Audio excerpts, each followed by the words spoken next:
Share করতে পেরেছি। তোমরা কি শুনতে পাচ্ছ আমাকে, এবং স্লাইড দেখতে পাচ্ছ কিনা একটু জানাবা। আসসালামু আলাইকুম ম্যাম, জি দেখা ম্যাম, যাচ্ছে শোনা ম্যাম। যাচ্ছে। ঠিক আছে, থ্যাংক ইউ। আচ্ছা, আমি শুরু করি খুব দ্রুত, যতটুকু শেষ করতে পারি কি আর আজকের লেকচারে।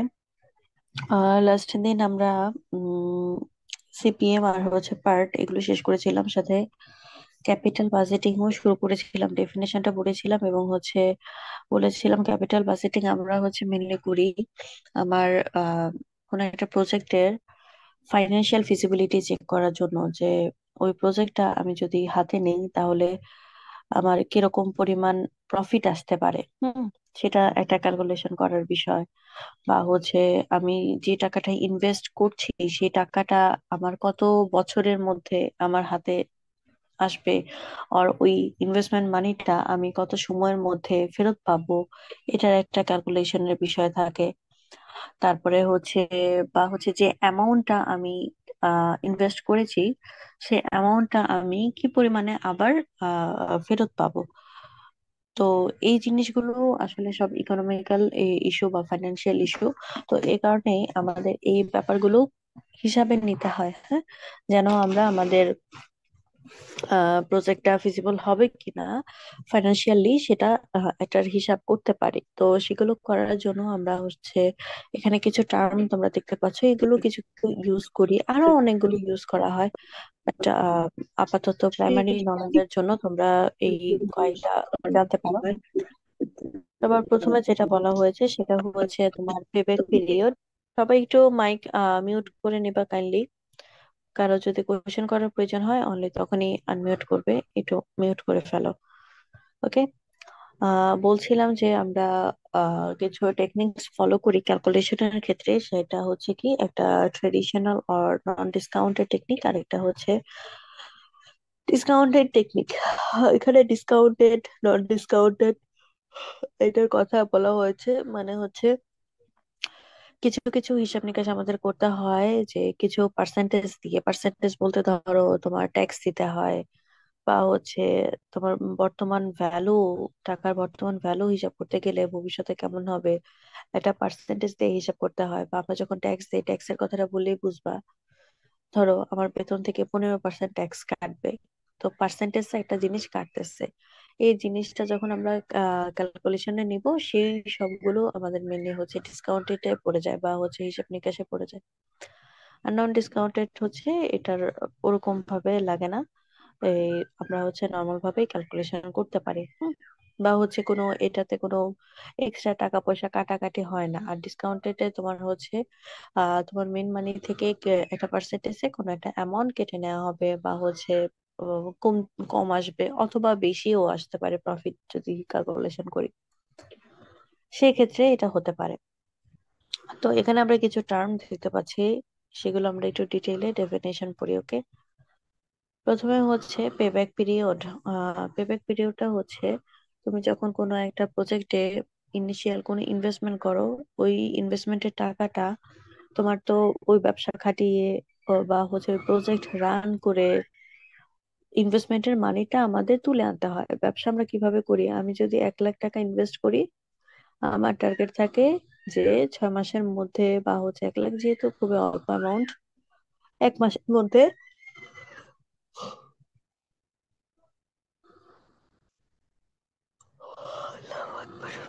হুম, 1 মাসের মধ্যে আমি উঠিয়ে আনতে পারি কিনা, এটা একটা টার্গেট থাকে। বাট আমরা যখন অনেক বড় বড় অ্যামাউন্ট ইনভেস্ট করি তখন টার্গেট রাখলেই হয় না, ওদের একটু ক্যালকুলেশন করতে হয় এই টাকাটা আমার কত দিনের মধ্যে আমার হাতে ফেরত আসবে।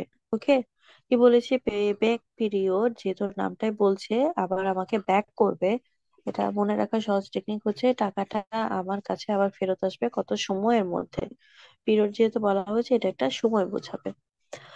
আচ্ছা, সাথে বলা হয়েছে যখন প্রতি বছরে ইনফ্লো আমার সেম হয়, এবং প্রতি বছরে যখন ইনফ্লো আমার ডিফারেন্ট হয়, হ্যাঁ। এইটা ইনফ্লো মানে কি, মানে আমার কাছে তো টাকাটা একেবারে উঠে আসবে না। আমি যদি ধরো 5 কোটি টাকা ইনভেস্ট করি, হ্যাঁ, 5 কোটি টাকা কিন্তু আমার 1 বছরের মধ্যে সেম অ্যামাউন্টে ফিরে আসবে না। আমি যে প্রোডাক্ট গুলো বিক্রি করতেছি মাসে মাসে একটা নির্দিষ্ট অ্যামাউন্টে আমার কাছে আসবে। তো ওই যে একটু একটু করে আসতেছে এখন, এক মাসে আসলো ধরো 6 লাখ, পরের মাসে আসলো 20 লাখ, পরের মাসে আসলো 30 লাখ, এরকম করে আসতেছে যখন, তখন আমরা বলবো, যখন এইখানে যে ক্যাশ ইনফ্লোটা, মানে ইনফ্লো মিনস যে এই টাকাটা আমার হাতে আসতেছে সেটাকে বলবো, আর ক্যাশ আউটফ্লো হচ্ছে টাকা যদি আমার হাত থেকে চলে যায় বা বাইরে কোথাও ইনভেস্ট করি, ওকে? তো ইনফ্লো যখন আমার হচ্ছে, এবং অ্যামাউন্টটা কি, এভরি মান্থে অ্যামাউন্টটা হচ্ছে ডিফারেন্ট। হ্যাঁ, প্রথম মান্থে আমার ছিল 5 লাখ, পরের মান্থে হলো 20 লাখ, তারপরের মান্থে হলো ধরো 30 লাখ টাকা আমার আসলো ইনকাম, ওই প্রোডাক্ট বিক্রি করে। সেটাকে আমরা বলতেছি ইনফ্লোটা তখন কনস্ট্যান্ট না, প্রতি বছর বছরের হিসাব করলে বছর, মাসের হিসাব করলে মাস, প্রতি মাসে বিভিন্ন অ্যামাউন্ট আমার হাতে টাকাটা আসতেছে। আর যদি দেখা যায়, আমরা এরকম বিজনেসও জানি, কিছু কিছু জায়গায় আমরা বিভিন্ন জায়গায় ইনভেস্ট করে থাকি 1 লাখ 2 লাখ টাকা, যে ব্যবসায় খাটায় থাকি, এটা বলি যে ওরা কি বলে যে 1 লাখ টাকা যদি আপনি নেন, আপনি প্রতি মাসে তার বিনিময়ে, যেহেতু আমরা ব্যবসা করতেছি, আপনি কিছু প্রফিট পাবেন, সেটা হচ্ছে ধরো সামথিং 2,000 টাকা করে পাও প্রতি মাসে। তো এটা কি কনস্ট্যান্ট না, প্রতি মাসে সেম অ্যামাউন্ট করে পাচ্ছ? এরকম যদি কোনো ইনফ্লো হয়ে থাকে, তখন আমরা তাকে বলবো যে এটা হচ্ছে কনস্ট্যান্ট, প্রতি মাসে প্রতি বছরের জন্য। তো সেটার ক্ষেত্রে আমরা ক্যালকুলেশনটা করব যখন হবে এরকম, cash outflow divided by cash inflow. হ্যাঁ, আউট বাই ইনফ্লো। আউটফ্লো আর ইনফ্লো হচ্ছে একই ক্যালকুলেশনের বিষয়। আর যখন আমার সেম থাকবে না, তখন আমার কি করতে হবে, কত বছরের মধ্যে আমি এটা প্ল্যান করেছি কমপ্লিট করার, বা হচ্ছে আহ, ধরো টাকাটা ইনভেস্ট করেছিলাম, আমি বললাম কি 5 কোটি টাকা ইনভেস্ট করেছিলাম, এবং হচ্ছে এই প্রজেক্টটা কমপ্লিট করার টাইমিং ছিল আমার 2 বছর। তাহলে এখানে কমপ্লিটেড ইয়ার হবে কি 2 ইয়ার্স প্লাস রিকোয়ার্ড ইনফ্লো। তাহলে ইনফ্লো আমার কত দিলাম, সেটা হবে, ইনফ্লো হচ্ছে কি ওই যে 5 কোটি টাকা যে ইনভেস্ট করেছি, তো এটা আমার কি প্রতি বছর বছর একটা নির্দিষ্ট অ্যামাউন্টে আসবে, ওই অ্যামাউন্ট গুলোর একটা ক্যালকুলেশন এখানে থাকবে। প্লাস হচ্ছে ইনফ্লো অফ নেক্সট ইয়ার, এরপর হচ্ছে কি নেক্সট ইয়ারের ইনফ্লো কত হবে সেটাও আমার থাকবে। এগুলো আমরা যখন ক্যালকুলেশন করব তখন আর একটু বুঝতে পারবা, ইকুয়েশন গুলো একটু খেয়াল রাখো, ওকে? তো এটা যদি আমরা করি, তখন আমরা হচ্ছে কি কত বছরের মধ্যে, পেব্যাক পিরিয়ড হচ্ছে কত বছরের মধ্যে আমার ইনভেস্টেড টাকাটা আমার হাতে পাবো। তো এটা হচ্ছে টাইম ক্যালকুলেশন করে এটার মাধ্যমে, ওকে? পেব্যাক পিরিয়ডে আমরা হচ্ছে ক্যালকুলেশন করবো যে কত বছরের মধ্যে আমরা পেয়ে যাব। তারপরে হচ্ছে বলেছে এভারেজ রেট অফ রিটার্ন, নিচে বলেছে ডিসকাউন্টেড পেব্যাক পিরিয়ড। আমরা যেহেতু পেব্যাক পিরিয়ড মাত্রই পড়েছি,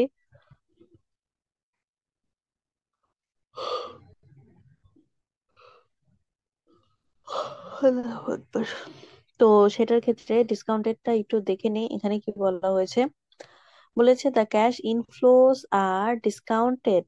এই ইনফ্লো যেটা হচ্ছে আমার প্রতি মান্থে বলি, বছরে বলি, যে অ্যামাউন্ট আমার কাছে আসতেছে, সেটা তোমার একটা নির্দিষ্ট অ্যামাউন্টে ডিসকাউন্ট দেওয়া হবে বিভিন্ন সময়ের প্রেক্ষিতে। আমি যেটা বলেছিলাম যে ডিসকাউন্টেড মেথড হচ্ছে এটা, যে আমাদেরকে একটা নির্দিষ্ট অ্যামাউন্টে টাকা হয়তো উম, কেটে নেবে, অথবা হচ্ছে টাকা হয়তো আসবে। ডিসকাউন্ট মানে কি একটা পার্সেন্টেজে এরকম হবে, যে আমি যে টাকাটা ইনভেস্ট করেছি সেটা প্রতি মাসে যে আসতেছে আমার কাছে ভালো, বাট ওখানে হচ্ছে তোমার 10% করে ট্যাক্স পে করতে হচ্ছে।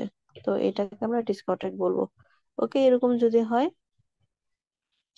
তখন কি করতে হবে, ক্যাশ ইনফ্লো যেটা থাকে সেটাকে আমাদের ক্যালকুলেট করতে হয়, যে প্রেজেন্ট ভ্যালু যেটা থাকে, টাকার যে একটা ভ্যালু থাকে, হ্যাঁ, ওইটাও একটা পার্সেন্টেজে থাকে, ধরো 10% থাকে, 5% থাকে, ওই পার্সেন্টেজের ভ্যালুটা কত, ওই ভ্যালুটা দিয়ে মাল্টিপ্লাই করে আবার ইনফ্লোটাকে এটা হচ্ছে লাইনে আনতে হয় কি আর।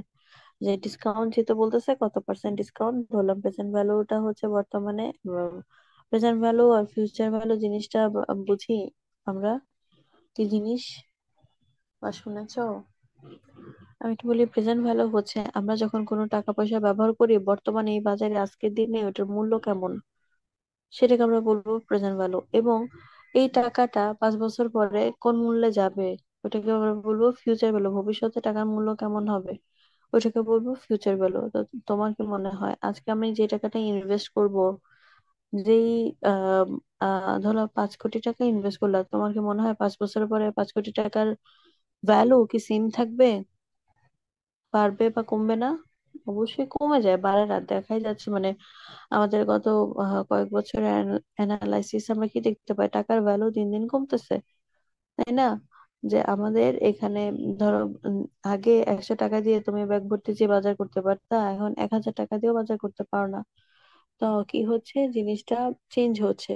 তো এই কারণে বলা, এই ভ্যালু গুলোকে আমরা বিভিন্ন পার্সেন্টেজ দিয়ে প্রকাশ করি। এখন যদি বলে যে আজকের টাকার যে মূল্য সেটা হচ্ছে 5% করে ডিসকাউন্ট করা হয়, বা হচ্ছে 5% করে কমবে বা বাড়বে, তো ওই পার্সেন্টেজটাকেই আমরা হচ্ছে ক্যালকুলেশন করব। এখানে মাল্টিপ্লাই করে নিব আমার হচ্ছে ওই রেজাল্টের সাথে, ইনফ্লোর সাথে, হ্যাঁ? তো এটারও আমার করা ক্যালকুলেশনের নিয়ম সেমই, কমপ্লিটেড ইয়ার থাকবে, কত টাকা আসলো, কত টাকা আমার হচ্ছে পরের বছরে আসলো, সেটার একটা ইকুয়েশন দিয়ে ক্যালকুলেশন করে দেব। তারপর বলা হয়েছে রেট অফ রিটার্ন।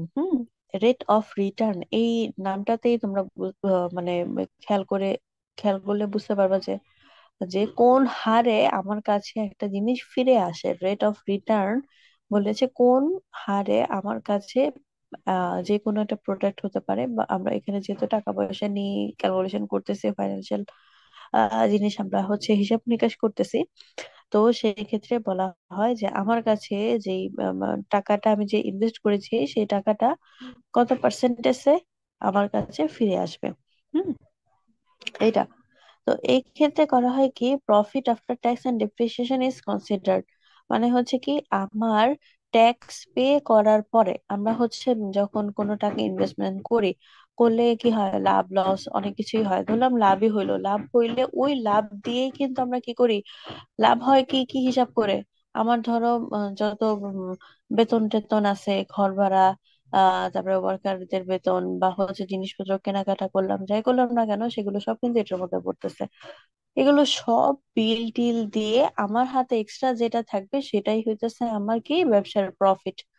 তারপরে বলা হয়েছে ওইটা প্রফিট তো ঠিক আছে, এখন কি তোমার যদি ট্যাক্স পে করতে হয় তাহলে এখানে করতে হবে। এখানে বলা হয়েছে প্রফিট আফটার ট্যাক্স এবং ডেপ্রিসিয়েশন, মানে এই যে আমরা যে যন্ত্রপাতি ব্যবহার করতেছি সেগুলোর পিছনে গিয়ে টাকা পয়সা খরচ হচ্ছে না, নষ্ট হয়ে যাচ্ছে, ঠিক করা লাগতেছে, এই যে এক্সট্রা যে টাকাগুলো খরচ হচ্ছে, এই টাকাগুলোর খরচ পাতি বাদ দিয়ে মিটমাট করে আমার হাতে যদি আর এক্সট্রা টাকা থাকে, তাকে আমরা বলতেছি প্রফিট, হ্যাঁ, আফটার ট্যাক্স এবং ডেপ্রিসিয়েশন। তো এই রেট অফ রিটার্নের ক্ষেত্রে কি করা হয়, আমরা এক্সট্রা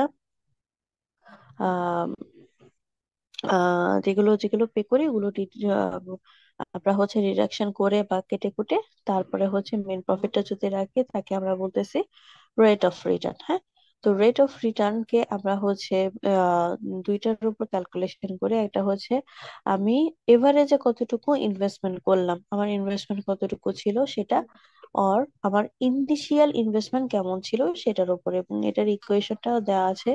দেখো, প্রফিট আফটার ট্যাক্স এবং হচ্ছে কি আমার যেহেতু এভারেজ ইনভেস্টমেন্ট ওইটা হবে নিচে, আবার ওইটাও হবে প্রফিট আফটার ট্যাক্স, আর এটা যেহেতু ইনিশিয়াল করতেছি ইনিশিয়ালটা হবে নিচে।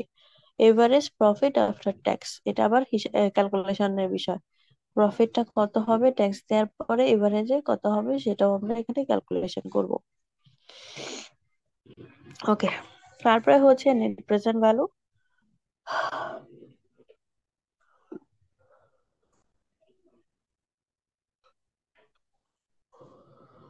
নেট প্রেজেন্ট ভ্যালু হচ্ছে কোন একটা অর্থের বর্তমান মূল্য কতটুকু আছে সেটা যদি আমরা ক্যালকুলেশন করি।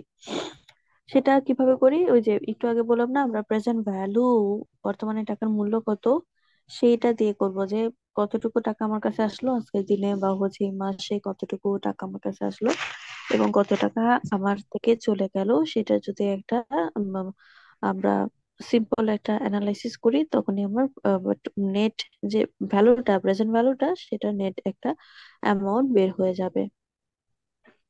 এবং বলা হয়েছে আমরা যখন কোনো প্রজেক্ট নিয়ে অ্যানালাইসিস করব, যেই যেই প্রেজেন্ট ভ্যালুর অ্যামাউন্টটা আমার বেশি হবে, আমাদের তাকে চুজ করা উচিত। যে নেট প্রেজেন্ট ভ্যালু, টাকার মূল্য যদি এরকম হয় অনেক বেশি, আমার কোন দেশে এরকম হইলো, সাপোজ আমি এ নামক একটা প্রোডাক্ট সেল করছি এবং বি নামক একটা প্রোডাক্ট সেল করছি।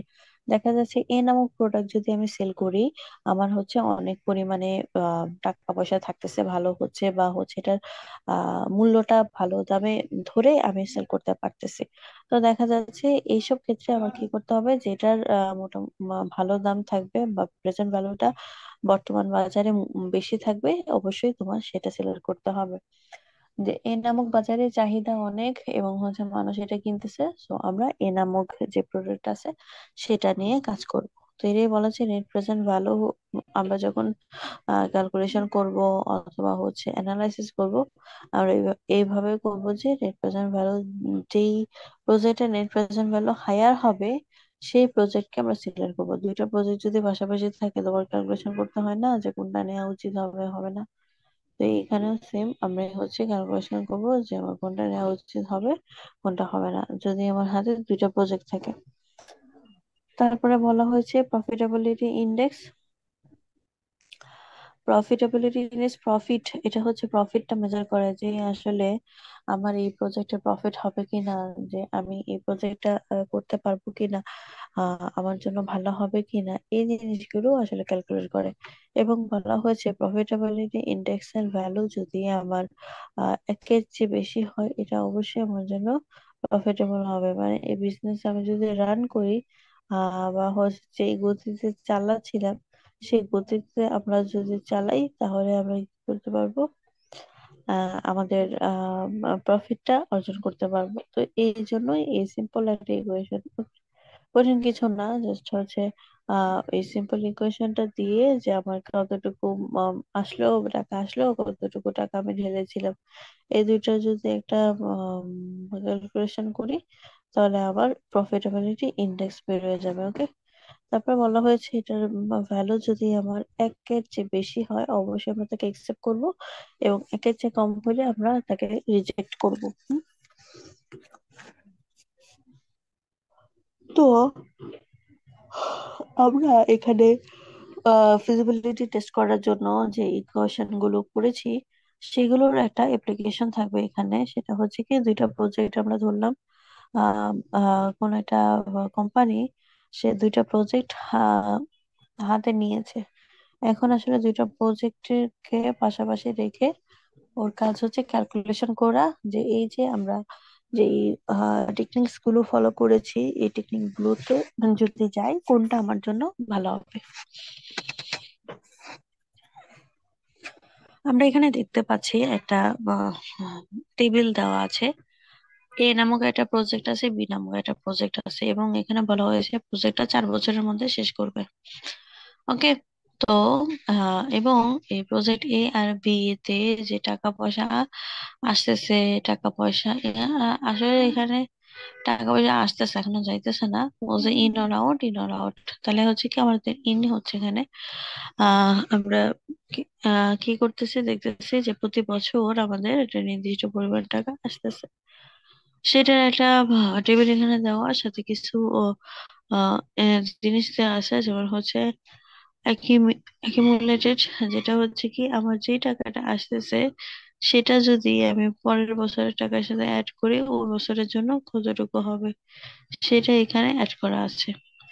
তো এই সিম্পল টেবিলটাকে আমরা বলবো কি, উম আমার এখানে যে টেবিল সিলেকশনের ক্ষেত্রে অনেক মানে টেবিল না, সরি, প্রজেক্ট সিলেকশনের ক্ষেত্রে এটা অনেক হেল্পফুল হয়। কি, যেহেতু আমরা দেখতেই পাচ্ছি পাশাপাশি দুইটা প্রজেক্ট, এবং দুইটা প্রজেক্টের ক্ষেত্রে ক্যাশ ইনফ্লোটা কেমন হবে, হ্যাঁ, ক্যাশ ইনফ্লোটা কেমন হবে সেটাই আসলে এখানে দেখার বিষয়।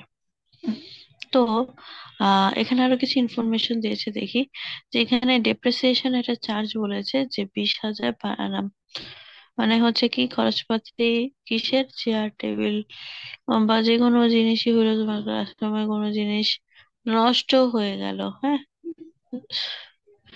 যদি এরকম হয় নষ্ট হয়ে গেছে, তখন হচ্ছে কি করতে হয় আমাদের, ওই কলম নিয়ে হ্যাঁ হ্যাঁ হ্যাঁ, আহ, আহ, হ্যাঁ,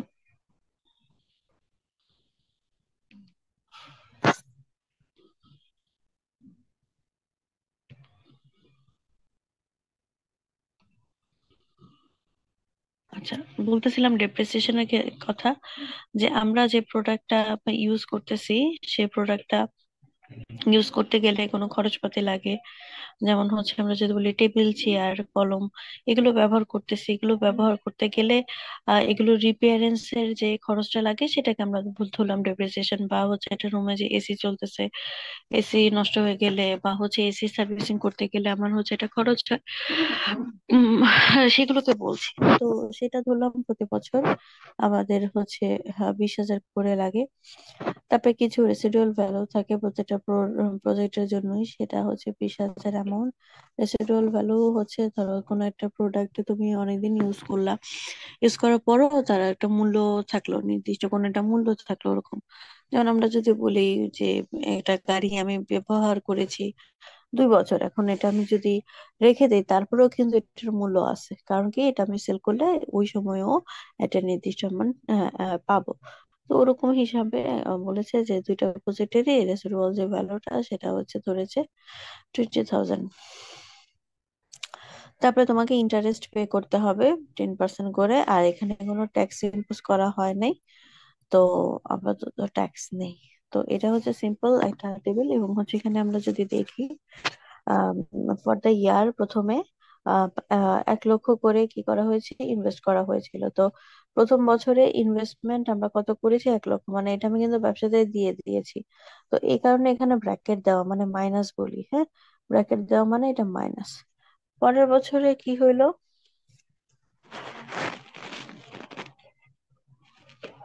অ্যামার্টাইজেশনটা কোথায়?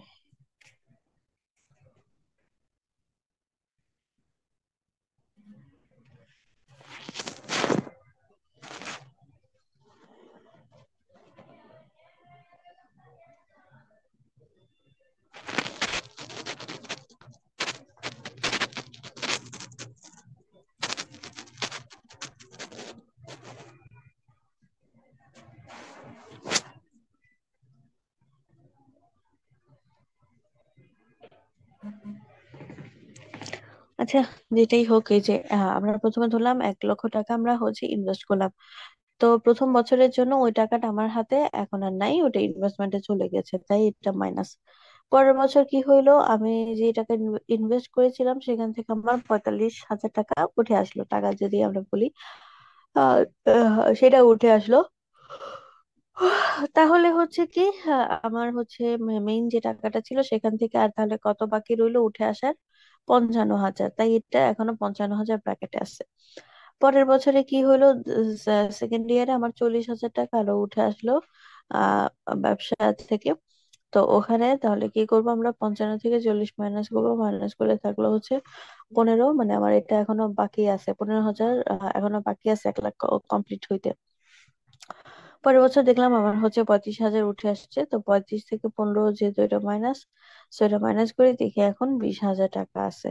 মানে হচ্ছে কি, এইখানে এই জায়গাটা 3 নাম্বার যে কি বলবো এটা কলাম, রো, 3 নাম্বার রোতে আমরা হচ্ছে যদি দেখি যে 35,000 আসার পরেও আমার হচ্ছে কি আর কোনো টাকা ইয়ে নাই, ইনভেস্টমেন্ট যেটা করেছিলাম ইনভেস্টমেন্টের অ্যামাউন্ট কিন্তু চলে এসেছে, এসে বরং আরো এক্সট্রা 20,000 টাকা এখানে আমরা দেখতে পাচ্ছি এক্সট্রা আছে। ওকে, পরের বছর কি হলো, 50,000 টাকা তুমি আবার পেয়েছো, তাহলে এখন কি হবে, আগে ছিল 20, এখন হলো 50, টোটাল হচ্ছে 70। তার মানে তোমার হাতে এখন আছে ইনিশিয়াল, আমরা যদি বলি এটা কি কি বলতে পারি, উম আমার হাতে কি পরিমাণ টাকা আছে, হ্যাঁ, সেটা আমরা বলতে পারি যে সেটা আমার এই পরিমাণ আছে। ওকে, এটা হচ্ছে আমার টেবিলের কাছে। বিনামূল্য বাজেটের ক্ষেত্রেও সেম, 1 লক্ষ ইনভেস্টমেন্ট করেছে এবং হচ্ছে প্রতি বছর বছর উঠে আসতে আসতে আসতে আমরা দেখতে পাচ্ছি যে 3 নম্বর বছরে আর 4 নম্বর বছরে, 4 নম্বর বছরে ধরি, 4 নম্বর বছরে আমার টাকাটা উঠে আসছে, এবং ওই বছর আমি সুখে শান্তিতে আমার কাজগুলো করতে পারতেছি, যেহেতু আমার টাকাটা চলে এসেছে। হুম। তো এই জন্যই বলা যে এই বছরটাকে একটু ক্যালকুলেশনে নিতে হয়, কোন বছরটা যে বছরে আমার টাকাটা উঠে আসছে। আর পরের বছর থেকে কি হবে, ওই আমার যে লাভ, ওই লাভের সাথে অ্যাড হয়ে দিতে থাকবে, অ্যাড হয়ে দিতে থাকবে।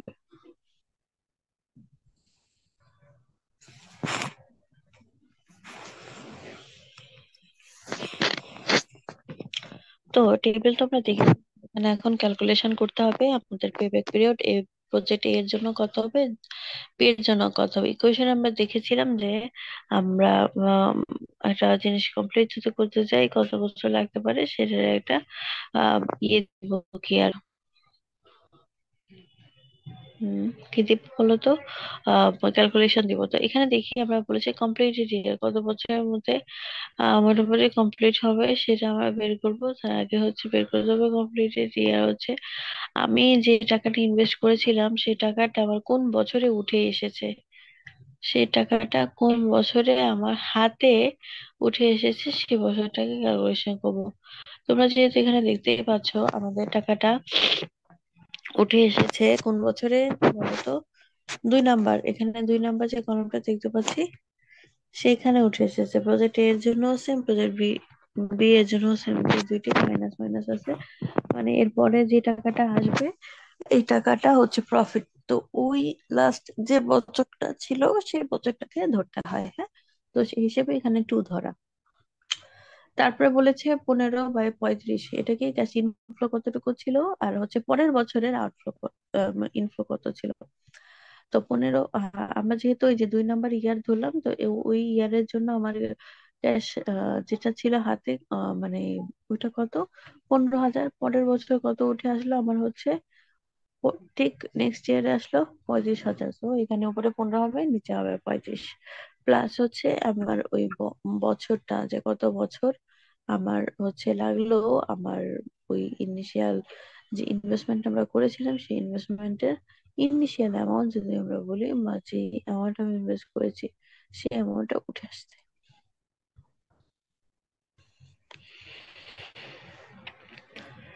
আচ্ছা, তারপর এখানে বলা হচ্ছে আমরা দেখতে পাচ্ছি দুইটা পেব্যাক পিরিয়ডের জন্য দুইটা সময় বের হয়েছে, একটা হচ্ছে 2.43 আর এটা হচ্ছে 2.91। মানে হচ্ছে কি এই টাকাটা উঠে আসতে এত সময় লাগতেছে। তো এখন যদি বলা হয় এই দুইটা প্রজেক্টের মধ্যে তুমি একটা সিলেক্ট করো কাকে নিবা, তোমার কি মনে হয় যে প্রজেক্টের সময় বেশি লাগতেছে তাকে চুজ করা উচিত, নাকি যেটাই সময় কম লাগতেছে ওই কম সময়ের মধ্যেই আমার টাকাটা উঠে আসতেছে তাকে সিলেক্ট করা উচিত? তো আমরা যখন কম্পারিজন দেখবো, যে আমরা তো একই সেম অ্যামাউন্ট ইনভেস্টমেন্টই করেছিলাম, 1 লক্ষ যেটা দেয়া আছে ওইটাই তো তুমি ইনভেস্টমেন্ট করেছো, তো ওই টাকাটা তোমার উঠে আসবে হচ্ছে কত বছরে, প্রায় 2.5 বছরে। আর হচ্ছে বি প্রজেক্টের জন্য প্রায় 3 বছর লেগে যাচ্ছে। তো এর জন্য আমরা কি করব, ডিসিশন যখন নিব একে সিলেক্ট করব। আচ্ছা, তারপরে হচ্ছে ডিসকাউন্টেড পেব্যাক পিরিয়ড, এটা যখন ক্যালকুলেশন করব আমরা পড়েছিলাম না, যখন আমরা ডিসকাউন্ট ক্যালকুলেশন করব তখন আমরা কি করব, এটার সাথে হচ্ছে প্রেজেন্ট ভ্যালুটার যে ভ্যালু থাকবে সেটা হচ্ছে আমরা অ্যাড করে নিব। তো ডিসকাউন্টেড ফ্যাক্টর যদি থাকে, এটা হচ্ছে তোমার একটা চার্ট দিয়ে দেওয়া হয়, 10% ডিসকাউন্টে তোমার প্রথম বছরের ভ্যালুটা কত হবে, 2 বছরের জন্য কত হবে, এরকম ভাবে 10-12 বছর পর্যন্ত তোমার ভ্যালু গুলো দেওয়া থাকে। এটা মুখস্থের কিছু নেই, এটা দেওয়া থাকে। তারপর তোমাদের জন্য এখানে যেহেতু অল্প করে বোঝানো হয়েছে, ছোট করে 5টা ভ্যালুটা মুখস্থ করে নিও অবশ্যই, হ্যাঁ। উম তো এটার জন্য কতটুকু কি সেটা আমরা দেখলাম, প্রেজেন্ট ভ্যালুর হচ্ছে যেই পার্সেন্টেজটা কত এটা থাকলো, তারপর আমরা কি করে দিব, জাস্ট মাল্টিপ্লাই করে দিব, একের সাথে 2 মাল্টিপ্লাই করলে যা হয় ওটাই হচ্ছে আমার প্রেজেন্ট ভ্যালু। ওকে, ওকে। তারপরে হচ্ছে এখন আমরা যেহেতু ক্যালকুলেশন করব,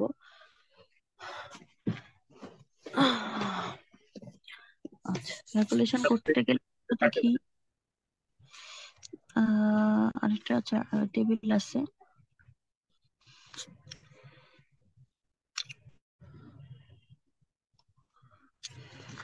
এই প্রেজেন্ট ভ্যালু যখন আমরা ক্যালকুলেশন করব ডিসকাউন্টের ক্ষেত্রে, যেহেতু আমরা উম, আরে আমার পিছনে,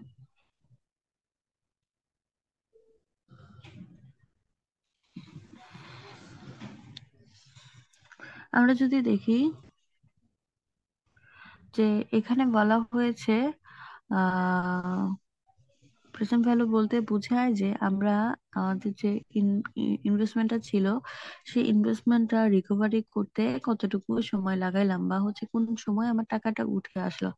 তো সেই হিসেবে দেখা যায় এখানে যে আমরা আগের স্লাইডটায় দেখেছিলাম যে 2 বছর যখন ইয়ার বলা হয়েছিল, কমপ্লিটেড ইয়ার, যে 2 বছরে আমার হচ্ছে টাকাটা উঠে আসবে।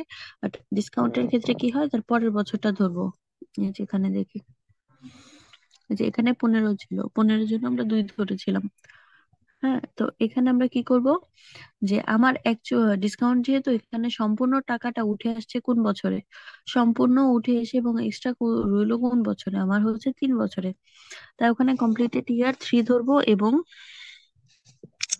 আমরা যখন এটার হিসাব করব, পেব্যাক পিরিয়ডটা হিসাব করব, তখন ইনফ্লো ক্যালকুলেশনটা করতে হয় কিভাবে, এই পরের বছরের যে অ্যামাউন্টটা ছিল সেটা থেকে একটু মাইনাস করে। এখানে অবশ্য ক্যালকুলেশনটা বিশদ আকারে দেয়া হয় নাই, এটাতে দেয়া আছে।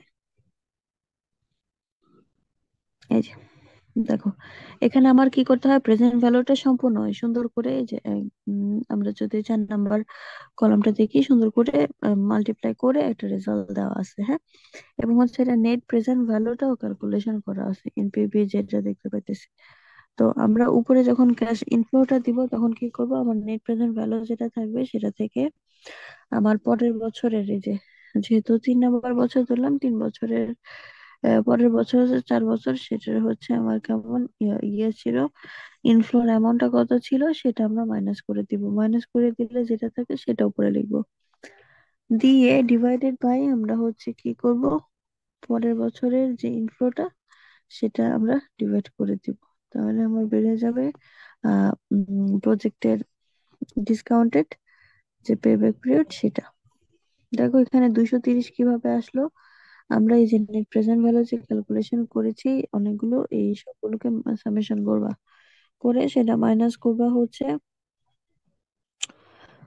এই যে লাস্ট ইয়ারের যে ভ্যালুটা 34,150, সেটা থেকে মাইনাস করবা। মাইনাস করলেই হচ্ছে আমার অ্যান্সার থাকে 230। এটাকে ডিভাইড করবো আবার হচ্ছে লাস্টে যে ইয়ারটা সেটা দিয়ে, বলে দেখতে পাচ্ছি এটা হচ্ছে 3 বছর, আর এটা হচ্ছে কত বছর, 3 বছর, তিন তিন এক, মানে ধর প্রায়, তুমি যদি আর একটু অ্যালাউ করো তাহলে ঠিক আছে। উম এটা প্রায় 3.5 বছর এই টাকাটা উঠে আসবে। আর প্রজেক্ট এর ক্ষেত্রে কত ছিল, 3, শুধু 3, আমরা ধরলাম যে 3 বছর কয়েকদিনের মধ্যে টাকাটা উঠে আসবে একই পরিমাণ অ্যামাউন্ট ইনভেস্ট করে। তো ইনভেস্টমেন্টে আমরা কি করব, ওই টাকাটা ধরবো কি আর, যেটা আমার উঠে আসতেছে। তো যে, উম, আমরা যখন আবার ডিসিশন নিব, কি ডিসিশন নিব, যে কোন সবচেয়ে কম সময়ে আমার কোন প্রজেক্ট থেকে পেব্যাক পিরিয়ডটা আমরা পাচ্ছি। এখানে আমরা দেখতে পাচ্ছি প্রজেক্ট এর জন্য 3.007, বি এর জন্য আসছে 3.331। কোনটা নিবা?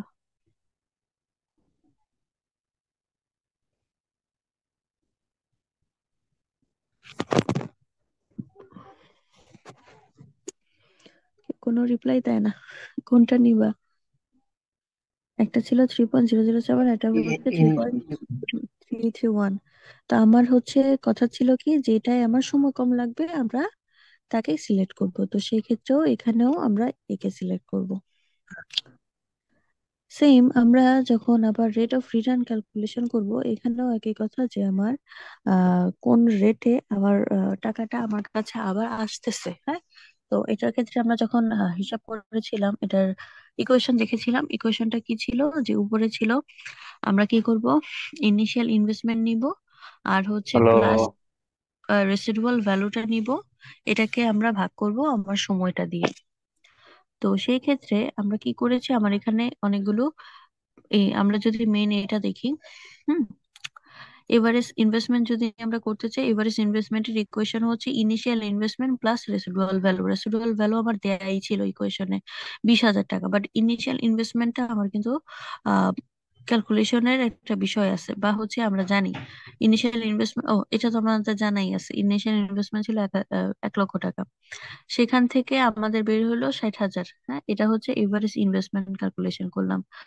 আরেকটা হচ্ছে এভারেজ প্রফিট যদি ক্যালকুলেশন করি, সেটা কি করব, ইনকাম থেকে ডিপ্রিসিয়েশনটা মাইনাস করব, ডিভাইডেড বাই কত বছরের জন্য, সেই বছরটা দিয়ে দিব। দিলাম, আমার হচ্ছে প্রফিটটা আসলো কি, সামথিং আসলো। এখন এভারেজ রেট অফ রিটার্নের ইকুয়েশনটা ছিল কি, আমরা হচ্ছে এভারেজ যে প্রফিট সেটা দিব, ডিভাইডেড বাই ইনভেস্টমেন্ট কত সেটা দিব। ওকে, এবং এটা পার্সেন্টেজে যেহেতু হয়, তাই এটা 100 দিয়ে মাল্টিপ্লাই করব। এই দেখো 22,500, এটা কিন্তু প্রথম থেকে আসছে, যে এভারেজ অ্যাকাউন্টিং প্রফিট, এটা উপরে থাকবে, দেন ডিভাইডেড বাই এভারেজ ইনভেস্টমেন্ট, এটা হলো দিলে 100 দিয়ে আমরা যদি ক্যালকুলেশন করি, পার্সেন্টেজে বের হয়ে গেল। তো আমরা দেখতে পাচ্ছি সেম ওয়েতে বি এর জন্য করা হয়েছে এবং দুইটা রেজাল্ট সেম। তার মানে কি, দুইটা প্রজেক্টেই আমরা যদি ইনভেস্টমেন্ট করি, আমার হচ্ছে রিটার্নের হার একই আসবে। একটার উপর ডিপেন্ড করে কিন্তু তুমি ডিসিশন নিবা না। হ্যাঁ, তো এখানে যেহেতু আমরা দেখতেই পাচ্ছি সেম রেজাল্ট, তো এখানে ডিসিশনের কিছু নাই। পরের দিকে আগাবো আমরা।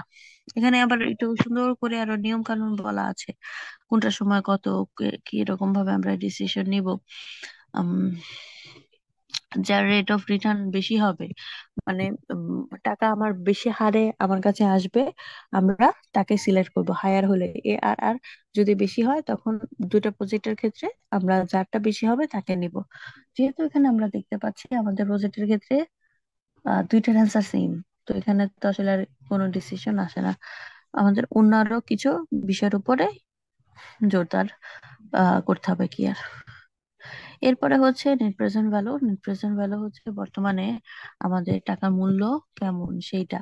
আমি তোমাদের ডেফিনেশনটা বলেছিলাম, তো এটা ক্যালকুলেশনের একটা ফর্মুলা আছে সুন্দর করে এখানে দেওয়া, যেমন net present value equal to আমাদের একটা সামেশন দেওয়া থাকবে, যেখানে হচ্ছে কি ইনফ্লো হইলো কিনা সেটা দিব, এবং হচ্ছে আম, আমার ডিসকাউন্টের একটা রেট থাকবে, এগুলো দিয়ে ক্যালকুলেশন করতে হয়। তো এটা হচ্ছে ক্যালকুলেশন নিয়ম। যেটা তোমাদের ক্যালকুলেশন করতে হবে না, এটা মেনলি হচ্ছে একটা চার্ট থাকে, অটো ক্যালকুলেট করা একটা চার্ট আছে, ওই চার্টটা প্রোভাইড করে দেওয়া হয় পরীক্ষার সময়। তো যেহেতু এটা ছোট একটা ইয়ে, মানে ইকুয়েশনের কাজ করতেছো, তো এখানে হচ্ছে 4টা বছর ধরা হয়েছে, 4 বছরের জন্য কোনটা কত, সেটার ভ্যালু দেয়া আছে। হ্যাঁ, এটা একটু মেমোরাইজ করে নিও। এরপরে ক্যালকুলেশনটা তো তখন আমি বুঝিয়ে দিলাম, এই যে ডিসকাউন্টের ক্ষেত্রে আমরা যখন ক্যালকুলেশন করেছি নেট প্রেজেন্ট ভ্যালু কিভাবে করব, আমাদের তো এই যে ম্যাডাম, ফ্যাক্টর। হ্যাঁ বলো। ম্যাডাম, আগের টপিক একটু আরেকবার বলেন। ওটা একটু আগে একটু আগে যে টপিকটা বলতেন। নেট প্রেজেন্ট ভ্যালু, জি ম্যাডাম। নেট প্রেজেন্ট ভ্যালু হচ্ছে আমার বর্তমানে টাকার যে ভ্যালুটা সেটা কত। হ্যাঁ, এবং হচ্ছে বর্তমানে যেহেতু আছে এই একটা ভ্যালু, পরের বছরে কি সেম থাকবে, চেঞ্জ হবে না? টাকার ভ্যালু কি আমাদের কমে যায় না বছর বছর? জি তো ম্যাডাম, সেই ইনফ্লেশন হিসেবেই, কারণে। হ্যাঁ হ্যাঁ, সেই হিসেবেই দেখো এখানে ইয়ার 1, 2, 3, 4 লেখা আছে, দেখছো? এবং বলা আছে যে আমরা যদি 10% করে ধরি ডিসকাউন্ট রেট, মানে কি, এখন চলতেছে 2024, 2025-এ আমার হচ্ছে রেটটা কি আরেকটু কমে যাবে না? তো 10% হারে যদি কমে, তখন সেটার ভ্যালু কত হবে সেটা এখানে ক্যালকুলেশন করে দেওয়া আছে, এটা তোমার ক্যালকুলেশন করতে হবে না।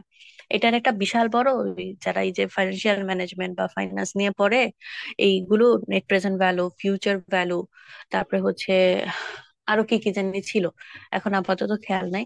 ওগুলোর তোমার অনেক বড় একটা চার্ট থাকে, অ্যাকাউন্টিং এর একটা চার্ট থাকে, এগুলো ক্যালকুলেশন করে দেয়া থাকে। আমরা যখন এগুলো নিয়ে বড় বড় টাকার হিসাব করি, যে 10 বছর পরে, হ্যাঁ 10 বছর পরে আমার টাকার মূল্য কত হবে, তখন কি করা হয়, ওই ভ্যালুটা দেখে আমরা জাস্ট বর্তমান আমার যে টাকার ভ্যালুটা সেটার সাথে মাল্টিপ্লাই করে দিলে 10 বছর পরে আমার টাকার ভ্যালু কত হবে সেটার একটা অ্যান্সার চলে আসে, যেমন আমরা এখানে দেখতে পাচ্ছি। ম্যাডাম, এই ক্যালকুলেশন যদি আমাদের করতে হবে নাকি অত দেওয়া থাকবে? এই যে এটা তো দেয়াই আছে, দেখো না ডিসকাউন্ট ফ্যাক্টর যেটা, দুই আচ্ছা, নাম্বার এখানে দেখতে দেওয়া আছে। পাচ্ছ? এখানে দেয়া আছে না, এটা তোমার দেয়াই থাকবে। কিন্তু হচ্ছে যেহেতু আমি বলছি এখানে আমি শর্ট করে দেখিয়েছি যে 5 বছরের জন্য, তোমাদের তো আর 10 বছর 20 বছরের জন্য ক্যালকুলেশন করতে হবে না। এত বড় ডিটেলও পড়াচ্ছি না বা পড়ানো হয়ও না, এটা যেহেতু বেসিক কোর্স। তো সেই ক্ষেত্রে তোমরা শুধু 5 বছরের জন্য যে অল্প, যেহেতু এটা মুখস্থ করে নিবা, এই ভ্যালুটা মুখস্থ করে নিবা, এটার কঠিন কিছু না, তাই না? করে দেন হচ্ছে কি করবা, আমার যে ইনফ্লোটা হয়েছিল সেটার সাথে মাল্টিপ্লাই করলেই নেক্সট ভবিষ্যতে যে 4 বছরের সময় আমার কেমন একটা ভ্যালু হবে টাকার, সেটা কিন্তু চলে এসেছে। ওকে।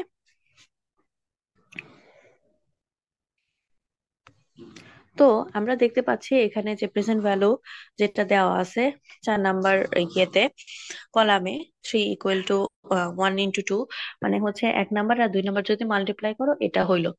তো হওয়ার পরে এটা হলো কি, আমার প্রেজেন্ট ভ্যালুটা বের হলো। এটা সম্পূর্ণটা আমরা যখন অ্যাড করব, মানে কি করব, যোগ করব, যোগ করলে আমার অ্যান্সার কত হইতেছে, 34,380। এটাকে আমরা বলতেছি বর্তমানের মূল্য, যে আমার 1 লক্ষ ইনভেস্টমেন্ট করেছিলাম, তারপরে কি হইলো, আগামী 4 বছরে এত টাকা উঠে আসলো বা উঠে আসবে। এটা তো আমরা আগে থেকে হিসাব করি, তাই না, মোটামুটি, বা হচ্ছে একটা অ্যাজাম্পশন করে নেই যে এরকম আমার আসবে। তো এরকম যদি হয় সেটা ক্যালকুলেশন করলাম, তো আমার হাতে তাহলে আর থাকলো, থাকবে কত, 34,000 সামথিং। এটা হচ্ছে আমার নেট প্রেজেন্ট ভ্যালু। ওকে। এটা ক্যালকুলেশন করব আমি এর জন্য, সেম ভাবে বি এর জন্য ক্যালকুলেশন করব। ওকে। যদি আমরা এগুলো ক্যালকুলেশন করি, এখান থেকে আমরা কি করতে পারি, আমাদের যে ডিসকাউন্টেড যেই যেই ক্যালকুলেশন গুলো আছে, যেমন আমরা একটা শিখেছি পেব্যাক পিরিয়ড, সেটা সহজে বের করে ফেলতে পারি। আরো অনেক বড় বড় হিসাব আছে, সেগুলো আর তোমাদের এখানে আর দেখানো হয়নি, কারণ হচ্ছে যেহেতু বলেছি আমরা জাস্ট প্রজেক্ট ম্যানেজমেন্টের বেসিক কিছু পড়ছি। আপাতত যেটা না জানলে নয় সেইগুলো তোমাদের জানানো হয়েছে। পারবো, ব্যাপারটা কি বলেছি, আমরা যখন ডিসকাউন্টেড ক্যালকুলেশন করব আমার তখনই পার্সেন্টেজ লাগে, এর আগে পার্সেন্টেজ লাগে না। ওই পার্সেন্টেজ ক্যালকুলেশন করতে গেলে এই ভ্যালুগুলো লাগে। ঠিক আছে। আর যতটুকু হবে এগুলো করতে হবে। এতটুকু যদি বুঝতে পারো, আমি একটু দ্রুত শেষ করি, কারণ 11টার দিকে আবার অন্য ডিপার্টমেন্টের ক্লাস আছে, এরা আবার নক করা শুরু করে দিবে। এখানে যে টপিক গুলো আছে, ফিজিবিলিটি স্টাডি, হ্যাঁ, ফিজিবিলিটি স্টাডি, এখানে থিওরিটিক্যাল কথা, এটা তোমরা একটু নিজেরা পড়ে নিও। আমি যখন এই প্রজেক্ট ম্যানেজমেন্ট টপিকটা শুরু করেছিলাম তখনও বলেছিলাম যে আমরা এটা প্রজেক্ট নিয়ে কাজ করব কি করব না, সেটা ডিপেন্ড করে ওই প্রজেক্টের অ্যানালাইসিস এর উপরে। কি অ্যানালাইসিস করব, যে ওই প্রজেক্টটা ফাইন্যান্সিয়ালি আমার জন্য ফিজিবল কিনা, মানে টিকবে কিনা, হ্যাঁ, সেইটা। টেকনোলজিক্যাল বিভিন্ন ইস্যু আছে, আমরা ডিরেক্ট এটাতে চলে যাই। টিলস একটা ফ্যাক্টর আছে, এই চারটা, সরি 5টা, এই ফ্যাক্টরের উপর ডিপেন্ড করে আমার হচ্ছে, বা কম্পোনেন্টের উপর ডিপেন্ড করে ফিজিবিলিটি স্টাডি করা হয়। টেকনিক্যাল যে ইস্যুগুলো আছে, এটা ফিজিবল হবে কিনা, টেকনিক্যালি প্রজেক্ট আমার জন্য ফিজিবল হবে কিনা, আমরা সেটা হিসাব করি। তারপর ইকোনমিক্যাল দিকগুলো দেখি, যেমন একটু আগে আমরা মোটামুটি দুই একটা ইকোনমিক্যাল ইস্যু নিয়ে আলোচনা করেছি, সেটা আমরা দেখবো যে এটা আমার জন্য অ্যাফোর্ডেবল হবে কিনা, প্রফিটেবল হবে কিনা। আমরা যে প্রজেক্টটা নিয়ে কাজ করছি সেটা আমার সেই দেশের জন্য লিগ্যাল প্রজেক্ট কিনা, সেগুলো নিয়ে অ্যানালাইসিস করা। তারপরে হচ্ছে যে প্রজেক্টটা আমি প্রপোজ করেছি সেটা আমার প্রতিষ্ঠানের জন্য ভালো হবে কিনা, বা আমার প্রতিষ্ঠান আমার প্রপোজালটা একসেপ্ট করবে কিনা, সেটা আমার হচ্ছে অ্যানালাইসিস করা। দেন হচ্ছে কি, শিডিউলিং করা। শিডিউলিংটা আমরা দেখিয়েছি, শিডিউলিংটা হচ্ছে, ও তোমাদের দেখাই নাই কিন্তু, শিডিউলিংটা তোমরা করেছো, যেমন সিপিএম আর পার্ট করেছো না, সেটা হচ্ছে শিডিউলিং এর একটা অংশ, যে আমরা একটা প্রজেক্ট যখন শুরু করব কত সময়ের মধ্যে শেষ করব, একটা টাইমলাইন সেট করে দেওয়া, যে প্রজেক্ট আমি সময়ের মধ্যে শেষ করতে পারবো কিনা। হুম।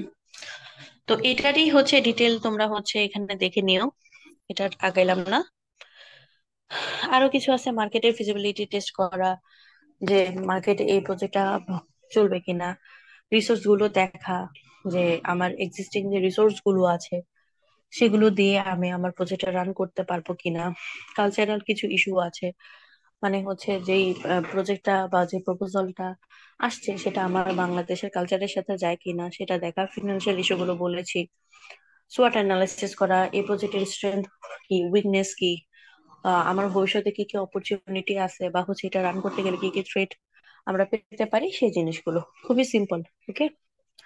এগুলো তোমরা দেখে নিবা। সাথে হচ্ছে এখানে কিছু অ্যাসাইনমেন্ট দেওয়া, যদিও এটা ক্লাসে যখন করাইতাম তোমাদের দিতাম, তো আপাতত যেহেতু অনলাইনে করছি তাও আবার দিচ্ছি। করবা কি, এগুলো প্র্যাকটিস করবা। দিয়েছিলাম না তোমাদের কাকে, কোন আজকে জানি দিয়েছিলাম ডিপার্টমেন্টকে। তোমরা এগুলো একটু দেখবা, হ্যাঁ, দেখে প্র্যাকটিস করবা। পারবা না? এটা জি ছিল ম্যাম। আমাদের 2 নাম্বার চ্যাপ্টারের টোটাল পড়ালেখা। কি আর যে আমরা কি পড়লাম এটাতে আমি আবার রিক্যাপ করি। প্রজেক্ট নিয়ে পড়েছি, আর কি পড়লাম, সিপিএম পার্ট বললাম, আর লাস্টলি হচ্ছে কি ক্যাপিটাল বাজেটিং বললাম, মানে ফিজিবিলিটি আমরা টেস্ট করলাম। তো এখানে আবার ওই তোমরা একটু প্র্যাকটিস যেন করতে পারো, এই জন্য আরো 2টা অ্যাসাইনমেন্ট দেওয়া আছে। সবাই একটু ভালো করে দেখে নিও, আর যদি কোনো সমস্যা থাকে অবশ্যই আমাকে জিজ্ঞেস করো। তো আজকে এই পর্যন্ত কারো কি কোনো প্রশ্ন আছে? কোনো জিজ্ঞাসা যদি থাকে করতে পারো।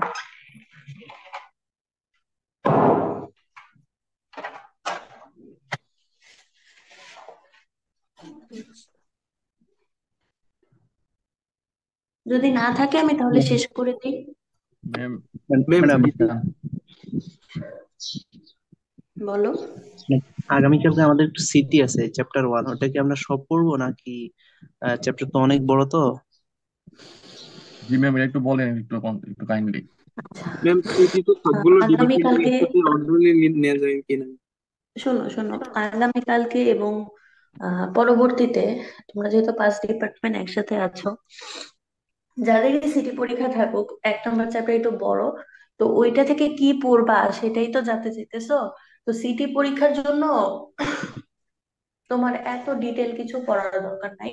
ক্লাসেও বলেছিলাম যে আমরা হচ্ছে লেবার ল যেটা ছিল, হ্যাঁ, লেবার ল এর জাস্ট পয়েন্ট গুলো পড়বা, যেমন হেলথ এন্ড সেফটি ইস্যু গুলো ছিল, ওইটার আন্ডারে কিছু পয়েন্ট ছিল না, ওটার আবার ব্যাখ্যা দেওয়া। তো তোমার তো আর ব্যাখ্যার দরকার নেই। আমি যদি বলি হেলথ এন্ড সেফটি ইস্যু সম্পর্কে কি জানো, বা হচ্ছে ইন্ডাস্ট্রিতে কি কি মেনটেন করা হয়, হ্যাঁ, জাস্ট হচ্ছে ওই টপিক গুলো বলবা, পয়েন্ট গুলো বলে দিবা। এটা হচ্ছে লেবার ল থেকে। আর প্রথমে কি ছিল, লিগ্যাল এনভায়রনমেন্ট ছিল, তাই না? জি ডেফিনেশন ম্যাম। ছিল, টাইপস ছিল। তো তোমার ওগুলো সব পড়তে হবে। টাইপস টাইপস ছিল 5টা, ওই 5টার একটু ডিটেল পড়বা। যেহেতু তোমরা ডিপার্টমেন্ট অনেকগুলো, তো কোশ্চেনও তোমার একটু ভ্যারাইটি রাখা লাগে। তো সবাই ওটা একটু ডিটেলেই পড়বা।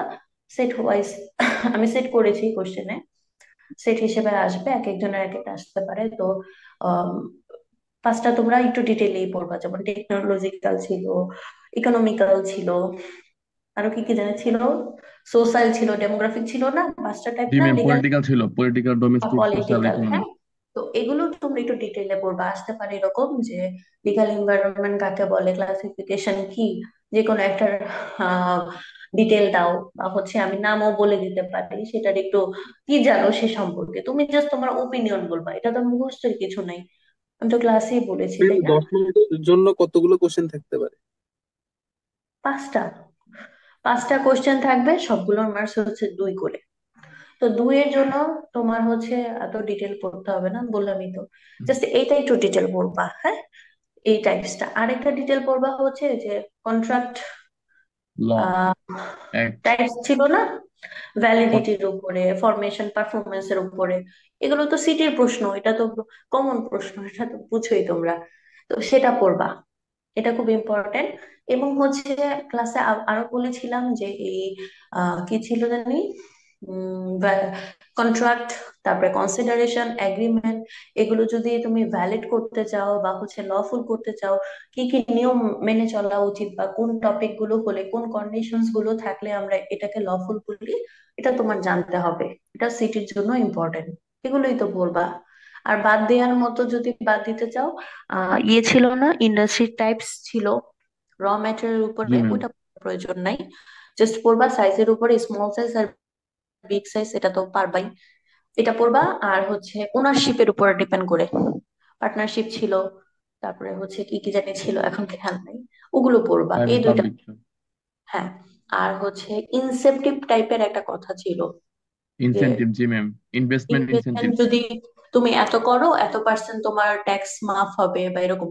এগুলো জাস্ট তোমাদের জানানোর জন্য, এটা মুখস্থের কিছু নেই, ক্লাসেও বলেছি। এই তো, এগুলো বাদ।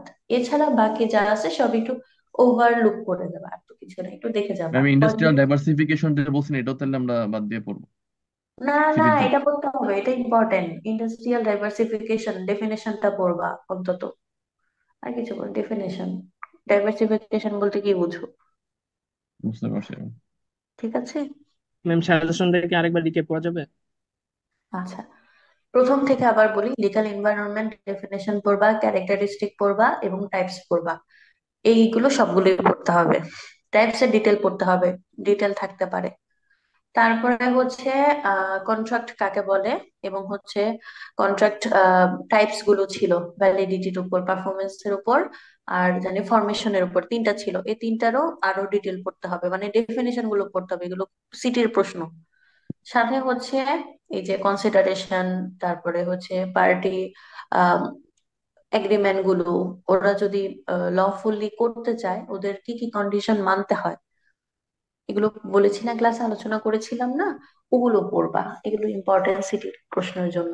এই আর হচ্ছে লাস্টের দিকে ছিল লেবার ল। লেবার ল এর যতগুলো ছিল টাইপস অফ ওয়ার্কার, তারপরে কি ছিল health and safety issue, hygiene issue, working hour, এগুলো কি করবা, জাস্ট পয়েন্ট করবা। হ্যাঁ, যে হেলথ অ্যান্ড সেফটির কোন ইস্যুগুলো দেখবা, জাস্ট পয়েন্ট।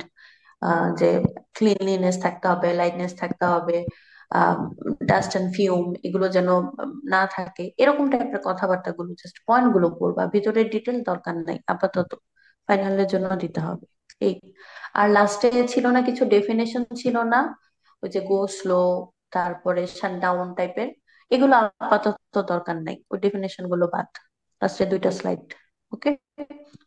আর হুম। বাদ দিয়ে দিলাম ওই যে ইনভেস্টমেন্ট ইনসেপটিভ ছিল একটা, এটা বাদ দাও। আর হচ্ছে টাইপস, আমার ইন্ডাস্ট্রির যে টাইপস ছিল সেটার মধ্যে প্রথমটা খালি বাদ, যে র ম্যাটেরিয়াল উপর ডিপেন্ড করে ইন্ডাস্ট্রিকে আমরা যে ভাগ করি 4 ভাগে, ওইটা বাদ। এছাড়া বাকি সব পড়বা। ঠিক আছে। জি ম্যাম।